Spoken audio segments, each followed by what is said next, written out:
welcome to Fish on Fridays. I'm McCauley, and I love breakfast. I don't know about you, but it's my favorite meal of the day. I love breakfast food. I could eat it for lunch and or dinner, that's for sure, and Lord knows I have. But I want to talk to you about two particular breakfast options. You can eat them any time of the day, obviously, but mainly they're associated with breakfast.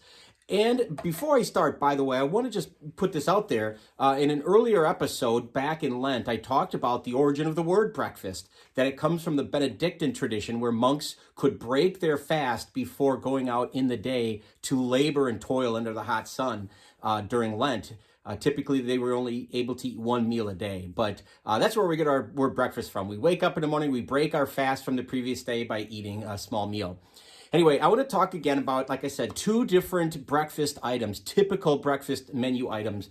And their origins are rooted in the Catholic Church. And it's kind of interesting because they're not necessarily positive by today's standards, but they're still very interesting. And again, anything that we have in terms of the origins from our Catholic faith, I think is just more reason to be very proud of our heritage. So let's start with this one. Let's start in 1683. In 1683, the Ottoman Turks were laying siege to what is the eastern part of Europe, and in particular in Austria and in Vienna. And there's a story that as they were camping out, trying to attack and move west into Europe, the Ottoman Turks decided to tunnel under the city of Vienna as a way to get around the defenses.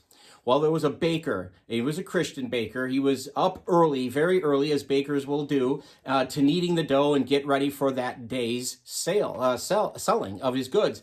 And he was alerted to the fact that the Ottoman Turks were tunneling under the city. And so he, in turn, notified the military. The military found them. They were able to collapse the tunnel and thwart the siege. And in fact, kept the Ottomans at bay so they never came into Europe again. Well, the story is that because of his heroic, deed, alerting the military to this invasion, the king or the leaders decided to let him make any kind of pastry he'd like to celebrate this event. Well, the Ottoman Turks on their flag, on their battle flag, had the crescent moon as their symbol. And so he took dough and he formed it into a crescent, what we would call today a croissant. Now, you might say, well, that's a French word, and this happened in Vienna. Well, it was at the end of the 18th century when a Viennese, an Austrian young lady, became the Queen of France. Her name was, of course, Marie Antoinette. And having to move from Austria to France, to Paris, to the court where she was it was an alien thing to her, very foreign. She asked for some of the creature comforts from home to be brought. And so they brought bakers from Austria, among other things, and they made her favorite breakfast item, which was a croissant. And because the Queen liked it in France, it caught on. She was the trendsetter. And so today, croissants are considered a French staple, a French bakery item. You go to Paris and you see them everywhere. But really, it has its roots in Vienna, Austria, and in particular, the Christian defense of that city of Vienna in 1683 when the Ottoman Turks attacked. Again, not necessarily the most positive, upbeat story, but still just a way to solidify and really feel good about, so many things that our faith and our heritage really undergirds and is the foundation of so many things that we take for granted in our day-to-day existence. The second breakfast item I want to talk to you about, a lot of people would say starts in the year 1894. There was a stockbroker in New York City named Lemuel Benedict, and he loved to visit the Waldorf Hotel when he was in New York.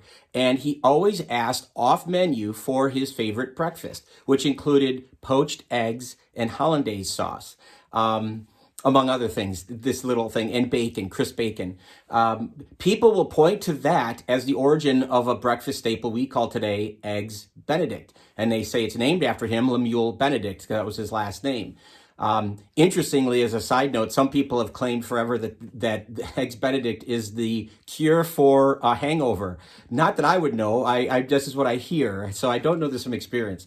However, if you dig a little deeper, you will find that the origin of Eggs Benedict really predates Lemuel Benedict. He was, again, 1894, late 1890s. We're going to go all the way back to the early 1700s to Pope Benedict XIII, who had specific issues with his stomach and his intestines, he could only eat certain foods, and they had to be, blanched and very plain. And so he ordered eggs to be poached, to be put on bread with some hollandaise sauce on the side, just to give it a little bit of oomph, a little bit of a kick, because you couldn't have any kind of seasoning otherwise, and to put some ham on it.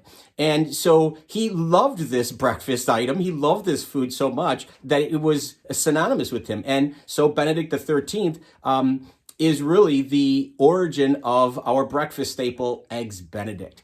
So there you go. 2 breakfast foods that have their roots in our Catholic faith. Next time you bite into a croissant, next time you have an order of Eggs Benedict, maybe you want to think about that. Just fondly smile and know that your Catholic faith is again, undergirded and supported so much of what we take for granted, some of these wonderful things. So I hope you've enjoyed this. If you feel like sharing this with someone who likes either Eggs Benedict or croissants, please do that. Maybe you want to share that meal with them while you watch again. But if you follow us on Facebook or YouTube, that would be wonderful. Glad that you keep tuning in every Friday for Fish on Fridays. Until next time, be good to each other, and God bless.